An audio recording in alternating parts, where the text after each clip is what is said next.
pengajuan permohonan cerai dari suami Catherine Wilson itu seperti apa sebenarnya? Apakah benar adanya? Oke. Ya. Nama tersebut ada ya, masuk ke sistem informasi penelusuran perkara. Setelah kami teliti dan kami cek, ada nama tersebut digugat oleh suaminya yang bernama Idham Maseh. Idham Maseh dengan perkara cerai talak. Cerai talak ini diajukan di tanggal 9 Oktober 2023 dengan nomor perkara 3455 PDTG 2023. Yang agenda sidang perdananya nanti di tanggal 23 Oktober. Hari apa tuh? Hari Senin ya. 23 Oktober ya, 2023 itu. Jadi pemohon atau suaminya itu mengajukan permohonan secara langsung tanpa didampingi oleh kuasa hukum, sendiri dia mengajukannya. Ada gugatan lain Bu selain cerai? Di dalam gugatan tersebut hanya berisi tentang permohonan untuk diberi izin menceraikan istrinya aja. Nggak ada gugatan lain selain hal itu. Bu, yang menjadi bahan pertanyaan kita adalah alasannya kenapa? Memang gugatan itu diajukan harus ada alasan.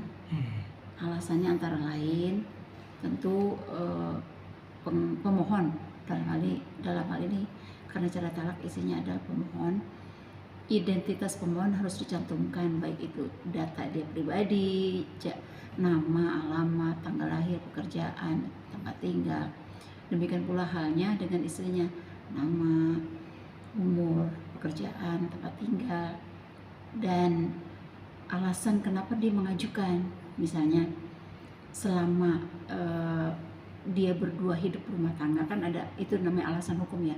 Selama dia hidup rumah tangga tentu ada hal-hal yang terjadi di dalam peristiwa rumah tangganya yang menyebabkan rumah tangganya itu menjadi menjadi tidak baik dah gitu. Jadi terjadi perselisihan itu gambaran secara umum adalah itu.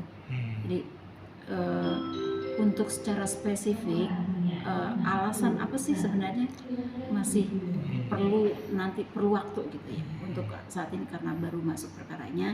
Jadi itu yang dapat kami sampaikan. Bu, apa sih yang membuat penggugat ini tidak mau didampingi dengan pengacara, lebih milih untuk mengajukannya sendiri gitu, untuk menjalani prosesnya sendiri gitu? Kami kan nggak tahu itu. Yang jelas semua pihak baik secara prinsipal langsung atau didampingi kuasa hukum itu pengadilan yang nerima, sifatnya pasif menerima gugatan, baik itu langsung prinsipal atau didampingi kuasa hukumnya, terserah para pihak. Mau didampingi kuasa hukumnya nanti didaftarkan secara elektronik atau e-court, atau mendaftarkan secara langsung gugatan mandiri juga bisa, atau mereka berkonsultasi di pos bakum atau pos bantuan hukum yang telah disediakan oleh Pengadilan Agama Jakarta Selatan juga bisa. Jadi ada berbagai macam cara untuk mengajukan gugatan atau permohonan ke Pengadilan Agama Jakarta Selatan ini. Ada gugatan harta kode gini? Nggak ada, hanya itu aja. Lalu untuk tanggal 23 Oktober nanti sidang perdana itu agendanya apa Bu? Seperti biasa yang namanya sidang perdana itu adalah perdamaian. Jadi para pihak pemohon sebagai suami dan termohon sebagai istri dipanggil oleh pengadilan untuk hadir di muka persidangan. Nanti di persidangan akan didamaikan. Dengan kata lain mediasi gitu. Pertama didamaikan dulu di muka persidangan, dua-duanya disentuh hatinya agar kembali membina rumah tangga seperti halnya dulu kala. Lalu dilanjutkan dengan proses mediasi. Jadi mediasi disediakan oleh Pengadilan Agama Jakarta Selatan dengan mediator baik hakim maupun non hakim. Jadi masuk dulu ke persidangan didamaikan oleh majelis hakim.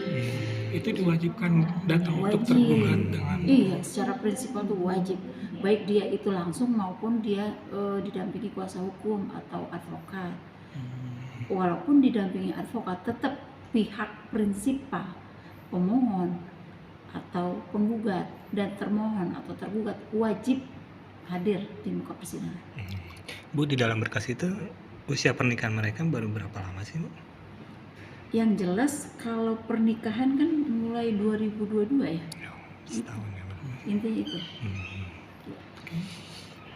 Tidak ada anak ya, Bu, berarti ya? Belum. Enggak.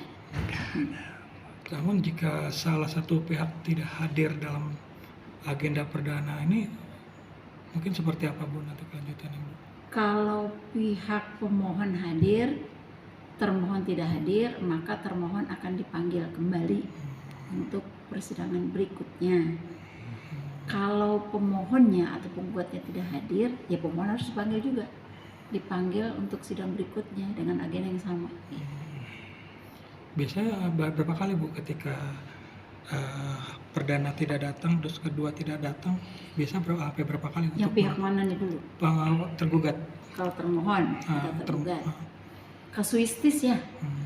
Kalau misalnya sidang perdana dia nggak hadir, sidang kedua nggak hadir, kalau dia beralasan hukum, misal dia sakit atau dia pokoknya alasan yang dibenarkan menurut hukum, itu nanti akan dipanggil lagi. Jadi yang jelas ketika sidang pertama nggak hadir, sidang kedua akan dipanggil untuk sidang kedua. Kalau beralasan hukum maka akan dipanggil untuk agenda persidangan selanjutnya. Kalau yang kedua nggak hadir maka akan diperiksa itu gugatannya gitu. Akan diperiksa si pemohonnya atau penggugatnya tersebut. Oke. Oke.